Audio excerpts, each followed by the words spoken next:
Welcome to the RV Podcast. This is episode 424, and this is the 1-year anniversary of our owning RV land. What's it been like? Stay with us. We'll talk about it.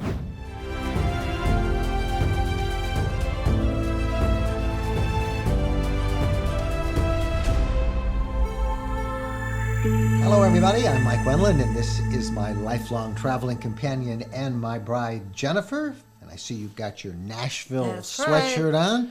I've got my Tennessee sweatshirt on, and this is in honor of our discussion topic for today, which is our first year of owning RV land. What have we learned? What have we done? We're going to talk about that coming up because it's literally a year to today. And we are amazed at the progress that we've made in developing it and how much we enjoy it, right? Like you say. Yeah, we have really come to enjoy and love this land. We've fallen in love with the area of Linden, the small town community that is very pleasant to be a part of. We love the open spaces and having room to explore and look around. So what we've done is we kind of put together a retrospective look at the past year since we bought the property, how we found it, what we've done for it, and then we'll answer some of the many questions that we get every week. So without any further ado, our main topic for this week, our first year of owning RV land.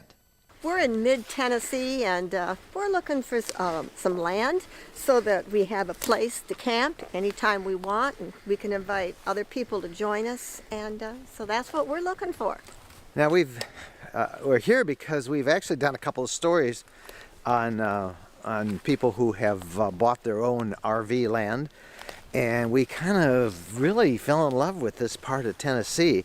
It's centrally located, and it is really wild country. And if you know us, you know we love to boondock. And it's an hour and a half from Nashville. Where we have our son lives there, and Nashville is just like the coolest town in America these days. Right, so we've got wild, beautiful land, and if you want action, it's not that far away. And it's right next to a really cool little town called Linden, which we visited a couple of months ago and really like that too. So I don't know, we've got some property we're going to go look at, and we'll see where this goes.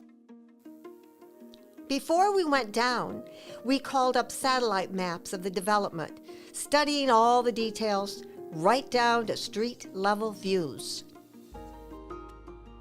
We identified several parcels that we really liked, but to make a choice, we jumped in an ATV with the developers and put boots on the ground. Hiking boots. So the people who have bought, what have their stories generally been? What do they want to do? Well, typically, a lot of people are from out of town, so a lot of people want to bring their RVs. But at some point when they sell their houses, wherever they are from, because they're from, anywhere in the United States, they come and they want a place where they can build a house.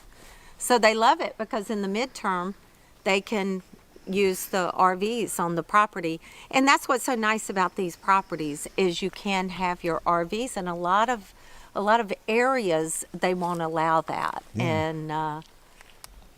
And you can live your way out here. I mean, it's your land, your way. Quite pretty.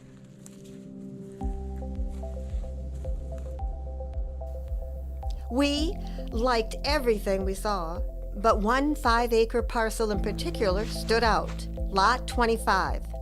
It had everything we wanted, but to be really sure, we had to spend the night on the land in our RV.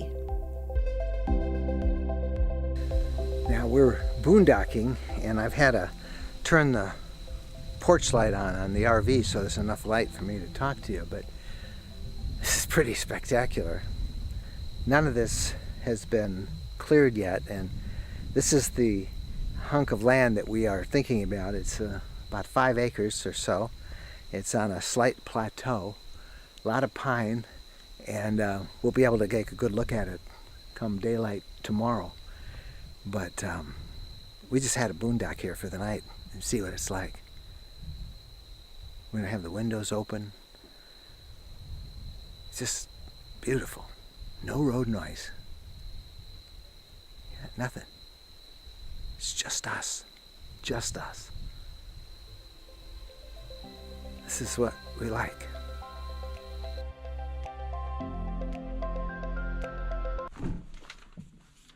This is lot 25. It's a bit of a triangle slice of land.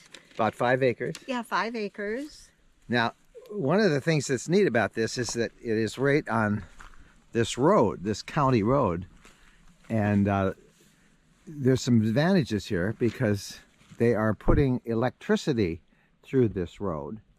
So we would have electricity right here and we could easily run it in. Mm-hmm. There is also water on that road. And that means you wouldn't have to drill a well. You could run water. And next year they tell me that there'll be fiber optic cable. So that's great for internet. Let's take a look. This is the lot. You want to walk back and see what we got? Let's take a look at it. So we spent the night, we were right off the road. Now, we heard one vehicle go by the whole night, but still, I'd want to be, back in the woods. As far as we could be. The first thing we'd want to do is put in a pad, right, for the RV? That's number one. So I guess that would go back in here somewhere. I'd like to not be seen from the road, if that's possible. I'm trying to envision. I need markers and lines so that I can see exactly where the land is. If you think that 5 acres is 4 football fields, I'm trying to imagine 4 football fields here. So back in here is where I think you'd want to build the pad, right? Right in here. That would be perfect. And that would be, that's pretty flat right in there. Yeah, that's great right there. And then That there's looks excellent. and there's the road out that Yeah. way. That's not too bad. Yeah, this is really good. It's so quiet, isn't it? Yeah, I love the quiet. Well, let's walk through. I want to go see what that's like down there. It's kind of a hill over here, down there. We are on kind of one of the mountaintops in this area. So there's some altitude. I think I'd probably put a septic tank in so you'd be all set for the RV, and you could actually have several people in here. This is a big area. And someday, if I wanted to build, you can see a cabin in there. I'll have to walk around and explore a little bit more. All right. This is pretty steep. And then it goes quite a bit down here. So these are all they're billing this property as kind of mountaintop. And that's kind of what it is.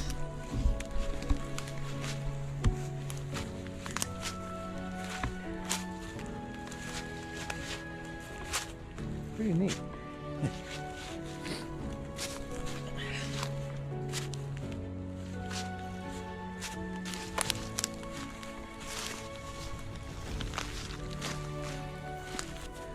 Okay.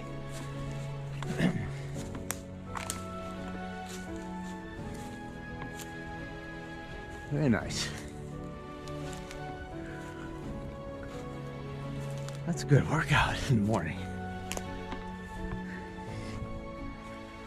Well, this is very nice back in here. This is really nice. Look, it's like a little cathedral.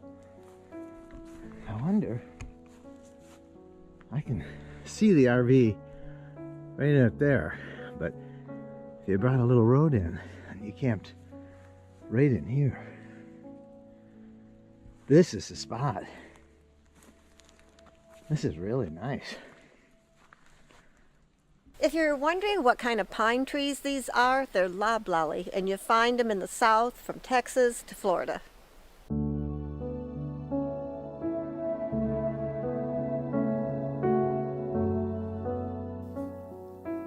In all, we looked at 4 different parcels. We liked them all, but it was the lot where we spent the night that most captured our imagination. You'd say which one it is then? I'd say it's 25. I'd say it's 25. You'd say it. I told you from the beginning. 25 it is. Lot 25. Okay, a big thing with 25 is that we don't have to worry about the road. The road's going to be taken care of. But it's a county road, so it's a county county road. maintained. We've got water, we've got electricity. It's all right there. On the other side, you got more traffic on the county road I don't versus think the much. private We road. spent the night and we saw one vehicle at night. Yeah, but the neighbors haven't all moved in yet. But you're going to build back And yeah, off we're not that gonna see road. that. You're not even going to see the road. That's the beauty of these lots. They're so large Yeah. that you can have privacy. Okay. Well, that was pretty easy. Yeah. There you go. You put in. All right, let's do this together. All right, let's stick her in. Ooh, hey, I brought you luck. There we go. you go. Aha. So that's our choice. We have made our choice, and it's ours. Yes, so now we've got to have a few of these trees removed so that we can put in a driveway and a pad and a septic field. And it's going to be fun to dream and plan about what we're going to do here. The Woodlands development encompasses about 4,500 acres of rolling wilderness, and we bought our property exactly 1 year ago, just after Thanksgiving 2021. At the time, we bought the first section of the project, and it was a huge hit. Many other people bought in the weeks afterwards, and now, 12 months later, the company will soon open up and hold a one-day sale for the remaining parcels of the land, and that's coming up on December 10th. This final section has amazing views, beautiful woods with riding trails, and rushing creek frontage. And all of this is just 90 minutes from Nashville, one of the hottest real estate markets in the country. In fact, they call our area Nashville's big backyard. We thought it would be fun to give you an overview on what our first year of owning RV land has been like, and maybe answer some of the many questions we receive about it. We met with local contractors. We walked the property with them, identifying an area a couple 100 feet off the road that would make for a secluded campsite. So you may want to pull in then from this direction, and because they could have your taps from the driver's side, this side, so they put all your septic and your hookups on this side, so that you can hook up to it, and then they can run the septic system down here, and it'd be good for a gravity feed for your septic system. Be a pretty view too, because you're going to be sitting up a little bit and, Yeah. and seeing the trees. It'd be a beautiful view.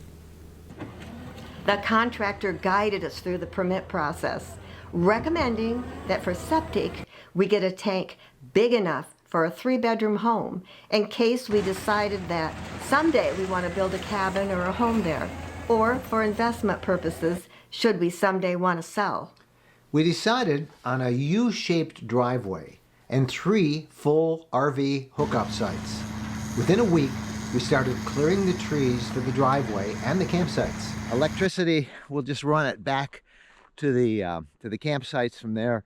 The neat thing about the electricity here is that when they run the electricity down these telephone poles they're putting in, is they are also running gigabyte speed fiber optic cable. We couldn't stay away. We came back as often as we could, boondocking on our property. We got to know Lyndon, even attending last year's annual Christmas parade. So while we're down here, we heard that the town of Linden was doing its annual Christmas parade. We couldn't wait to get out of the woods and hit Main Street. I absolutely love small town America. I can't wait for this Christmas parade. Is that cotton candy? Yeah! It's a pretty good outfit. Well, thank you very much. Look at that. Oh, we got not only an ugly Christmas sweater, but a whole outfit. And you came formal. Yeah, Mickey Mouse.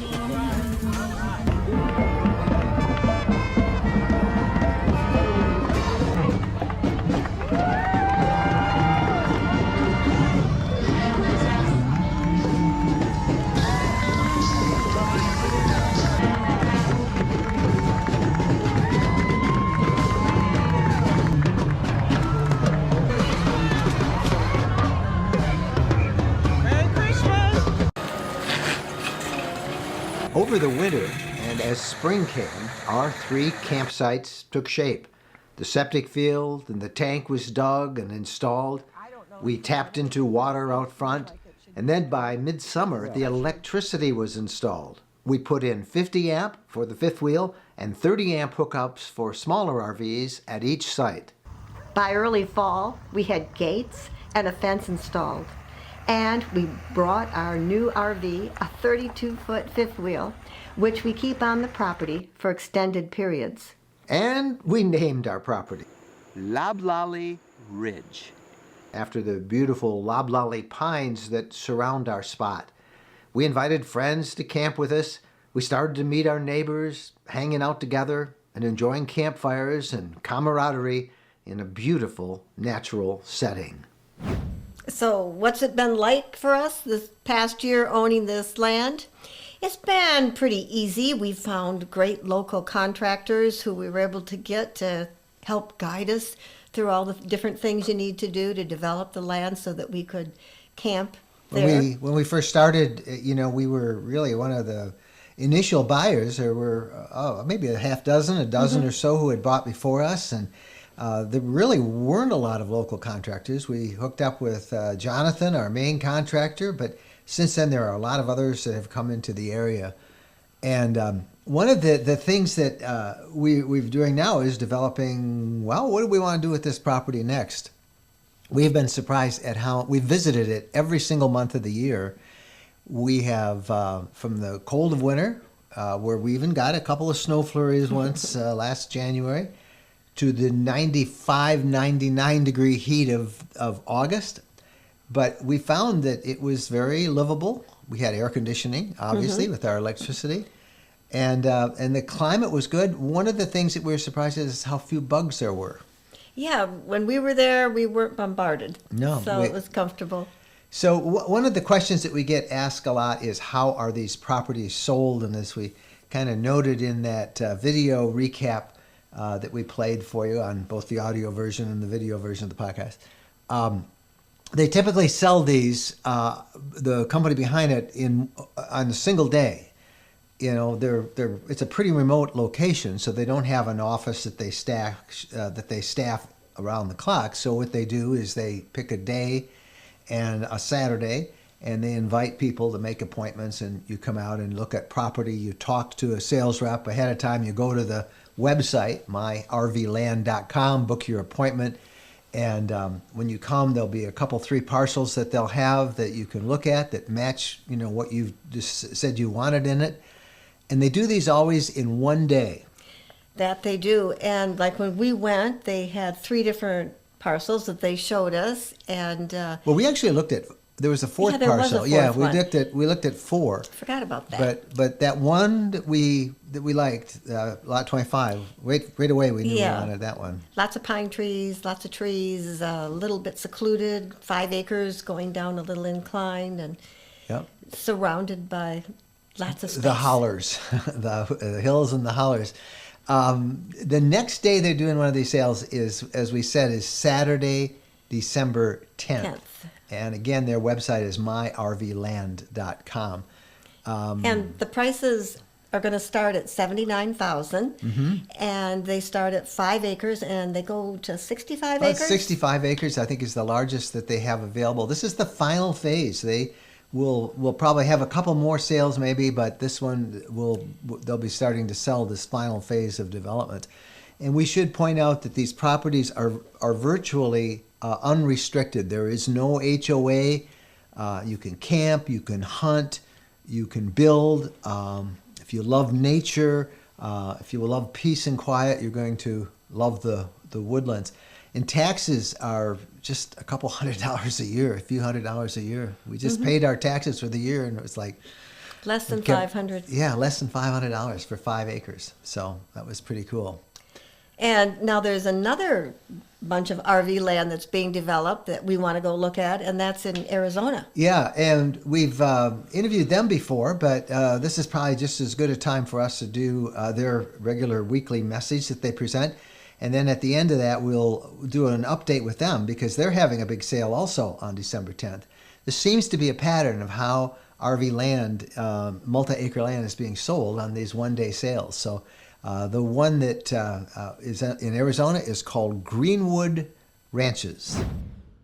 One of the most exciting developments for RVs is happening out west in Arizona. Western Land and Ranches is selling 5-acre high-elevation ranches just off the famous Route 66, the birthplace of the American road trip. Prices start at only $39,900, and these are beautiful, secluded tracts of land surrounded by majestic mountain ranges with sweeping valley views. The high elevation is a unique microclimate as well, giving you cooler temperatures, green grasses, and tree cover, making it unique for desert property. The community is in the center of it all, close to the best of the West, Grand Canyon, Las Vegas, Lake Havasu, Lake Mead, Lake Mojave, the Colorado River, Flagstaff, Sedona, and historic Williams. If you're tired of crowded RV parks and paying high fees for sites, well, ownership might be right for you. This incredible collection of mountaintop properties called Greenwood Ranches hit the market, and it's selling out fast. There is no HOA. You can build a house, a cabin, outbuildings, or just RV. It's your property, your way, 100% ownership. Visit the website to get details and set up a showing, ArizonaRVland.net. That's ArizonaRVland.net. So like the Woodlands, they're doing a one-day sale at the Greenlands on December 10th as well. And for those out west who want to know, we got a hold of Eric Posniak, who represents the Greenwood Ranches, and we asked him to give us a quick update on their RV land. Well, joining us right now is Eric Posniak from Greenwood Ranches. And Eric, since we last talked, how has it gone? I know a lot of people have been out there looking at them. Oh, Mike, well, first of all, thank you for having me back on here. And it has been going fantastic. We had a wonderful, wonderful sale back on October 12th. We had people from all over the country come out and, take advantage of some of this land that we were offering. It was a special day, it was Veterans Day, lots of American flags flying, and what a better, no better sight than the old historic Route 66. And, our property was very, very well received, and we sold a ton of property and probably could have sold more, but the sun went down. Well, that's a good problem to have, but you are now in the closing phase of that, right? What's next? Yes, that's correct. So we are going to have one final sale. It's going to be on December 10th. And, we have a smaller amount of properties available. So these appointments are going to be extremely limited.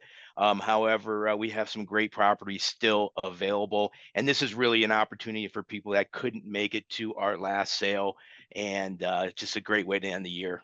And the best way to get a hold of you guys is through your website? That is correct. Beautiful property. It's neat to see how fast they went. Just goes to show how much interest there is in property. Own your own RV property out west. Yes, especially when it's as special as this property. All right, Eric, thanks for the update, and best of luck. You bet. Thank you, Mike. Take care now. And again, that's December 10th for their sale. So thanks, Eric, for the update. When we come back, the RV news of the week. When we're asked what's the most important modification we made to our RV, it's an easy answer. Battle-Born batteries. Battle-Born batteries are quality, safe, reliable lithium batteries that allow us to stay out there off the grid longer. Lithium batteries charge faster, they charge fuller, they're longer lasting, they're maintenance free, and Battle-Born batteries are protected by a 10-year guarantee. Now, in our case, they just dropped into the existing AGM batteries that we have, and they'll probably be the same on your rig too. Battle-Born battery experts can get those in your rig just like they did with ours. They can also match you up with the right cabling, the inverter, the charger, the solar controller, everything. Jennifer and I swear by our Battle-Born batteries. They allow us to boondock off the grid. Check them out. Go to rvlifestyle.com/lithium. rvlifestyle.com/lithium. Welcome back now. Time for the RV news of the week, and just a last call for those of you who follow us on RV Lifestyle, our blog. This is the last call for the current giveaway we have. We're giving away 2 Waggle pet monitors. These are really awesome systems that keep track of the temperature and the humidity inside your RV. You can have your pet there, and you set a limit either above or below. Whenever it reaches exceeds that limit that you set, it will send you an immediate alert. You can also call up that app on demand and see what the temperature and the humidity is inside your RV. If you travel with a pet, it's a great thing. We're giving away 2 of them, and the contest ends on Sunday. So you want to make sure you enter the contest. It's free. It's a sweepstakes. You can enter as many times as you want. RVlifestyle.com/sweepstakes. RVlifestyle.com/sweepstakes. And don't forget to tell them about the discounted price. Oh, yeah. If you order before the contest ends, they'll give you 55% off if you use a coupon code. And you can find that at that same address, rvlifestyle.com/sweepstakes. So the RV news of the week. The first good news is that gas prices have been dropping. The time between Thanksgiving and the New Year is traditionally the slowest travel time of the year. Except for Thanksgiving travel, after you take that out of the factor, and a little bit for Christmas, but particularly for RVers, it's the slowest travel time. So naturally, prices have been dropping since Thanksgiving, but travel picks up again, and I'm sure the prices will as well. The first wave of snowbird RVers generally starts most years right after Christmas, with Arizona, Texas, and Florida being the top snowbird destination for RVers. So I remember that with my parents. It was after Christmas, and then it was Thanksgiving, and then it ended up being Halloween. They didn't. They got out of town. They kept before getting out a Halloween. little earlier. They needed to get warm. Yep, that does happen, doesn't it? It sure does. All right, what do you got for us this week? Okay, my story for today is last month's RV wholesale shipments showed the market dramatically cooling for most RVs, with Class Bs and Cs being the 2 exceptions. Overall, the RV Industry Association is reporting RV shipments down 43.7% last month. 43.7% decline. Down from compared to October of 2021. But when you break it down by types, the number varies specifically. For instance, fifth wheels are down 53.7% between October 2022 and October of 2021. All travel trailers were down 47.8%. Class A's were down 14.7%. Yet camper vans, Class B's, up 11.1%, and Class C's were up 11.7%. And but by far, most RVs made are towable trailers and fifth wheels. And the RV industry's wholesale shipments each month and said the declines are a part of, that's just normalizing what has been a boom in the industry for the past several years. Adding the industry is still on track to deliver a top 5-year. Don't you like the way they spin it? I mean, they've dropped in sales almost 50%, and they say, well, it's part of normalizing, but... Well, you don't know what it was before. I mean, there was... Well, it was crazy. It went crazy with COVID. But still, it's a significant decline in sales. Although that bright spot remains, as it has even before the pandemic. Class B camper vans and smaller Class C's, they're still selling pretty good, and they're still increasing still. They sure are. There was a really sad story out of Zion National Park last week, and it kind of illustrates the dangers that are out there in winter camping. We have talked a lot about summer hiking and how you have to take enough water and all of that stuff for you. But cold temperatures are also extremely dangerous. And a woman died, and her husband had to be rescued when they were on a hike at Zion. They were in that area, that popular area called the Narrows. And it was a 16-mile hike that they were doing. The woman began to get cold, and the husband as well. They both suffered hypothermia. The husband, the wife couldn't go on any further, and they were in the middle of nowhere in the trip. So he left his wife in the tent in the morning, tried to bundle her up as best he could, and he went for help. But by the time rescuers got there, she had died. temperatures had gotten down to 19 degrees. And that they were night. fairly young. He was 33 and she was 31. Yeah. So young and healthy. Pretty good shape to do a 60 Yeah. mile winter hike. But again, you really have to take some precautions when you're outside hiking in the summer and in the winter. Yes. Campground prices have been rising, and a survey this week from the Dirt Camping app found almost half of the campgrounds they surveyed raised their rates in 2021, and about the same number, just shy of 50%, plan to raise them again this year, 2023. There's an interesting quote from the Dirt CEO. If I want to read it. He says, "America doesn't have enough campsites because camping is so popular now." This is Kevin Long. He's the CEO of Dirt, and he says national and state parks are booked up months in advance, are not able to add capacity. Here's the quote: "It's 3 times harder now to find an available campsite to book than it was pre-pandemic. 3 times harder." Wow. And we have seen that. That is another reason there is this boom in people buying their own RV land, because you can be sure that you have a place to go if it's your own land. And 3 times harder. Prices were raised, half campgrounds raised them last year, and they're raising them again this year. So this is a serious issue, you know. Well, COVID caused people to get out there and camp, and obviously they liked it. I guess they did, yep. All right, when we come back, we have the RV questions of the week, so stay with us. When we're on a road trip, we always seem to find a way to stop at a Camping World center. There are over 225 Camping World locations across the country, and there's always one close by when we need parts and accessories for our RV or just want to shop. In fact, we have so much fun with Camping World, and as we talk about it as one of our sponsors, they have agreed to offer a 10% discount if you use the coupon code RVLifestyle10 when you buy $99 or more in merchandise. You'll find everything you want, from outdoor furniture and appliances, the ones you see us use in our videos and we talk about here in the podcast. RV extras that include everything from camping chairs to fire pits, electrical accessories, must-have gadgets. Check them all out. And again, don't forget, use the coupon code RVLifestyle10 when you visit campingworld.com. Welcome back. Time now for the RV questions of the week. Who's our first one? All right, this is from Susan. And Susan says she's an avid RVer and have been doing so for probably 15 years. I found it to be extremely relaxing and a great way to decompress while teaching for 36 years. I recently retired about 1.5 years ago. Along the way, we have met so many wonderful people that we call friends to this day. About 8 or 9 years ago, we purchased a used RV and had asked the previous owner if the bearings had been repacked recently. He promised that they had.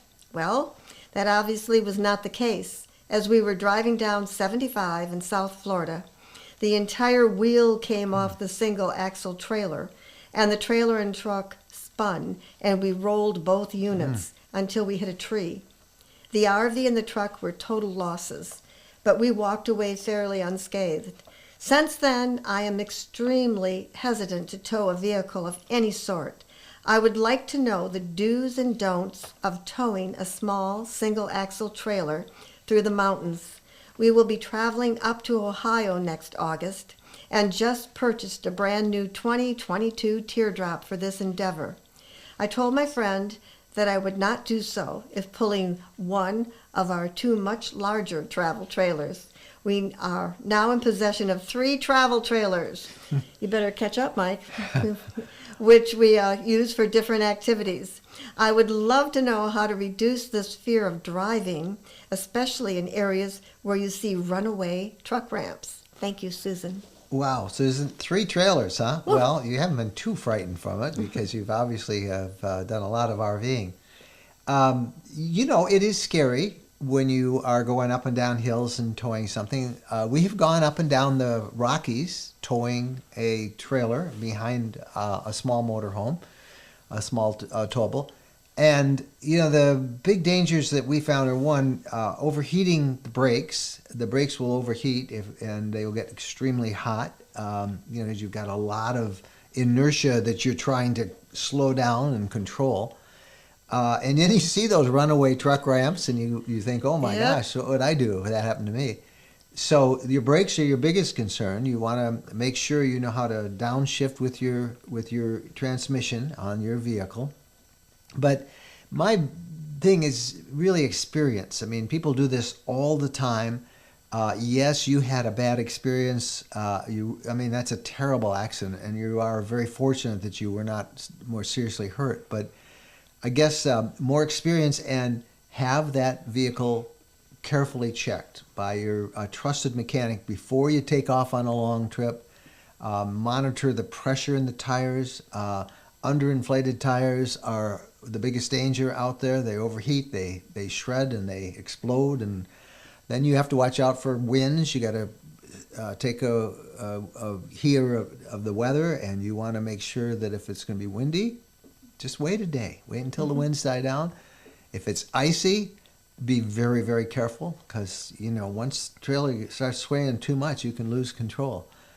All that is to say, people do this every day, and you just need more experience, I think, in traveling out west and up and down small mountains. I'm sure whatever vehicle you're taking, you're going to have it thoroughly checked before you start this great adventure. Yeah. I think that's the secret. Just really get it checked. But if you have 3 travel trailers, and you've been doing this for all those years, you're not a rookie. And I can see that terrible accident you had would always be in your mind. But just go slow and be safe. I'm wondering if you can step out, and you've got 3 vehicles. Take the medium size instead of the teardrop. Go up one. And get it all checked out, and go slowly, and have confidence. And it's great to hear from you, Susan. Thank you for writing us. We've got one that came in from Peter, and Peter says, I own a camper van that is not all season protected. Very few are, Peter. So he says, they say there are heat pads for the tanks, but the pipes to the tanks are not insulated and could freeze. What do you recommend to keep them from freezing? I see different types of insulation tapes, but not sure which works best. Will be in western North Carolina. So you'll be in cold temperatures in western North Carolina, in the mountains there, and near the Smokies.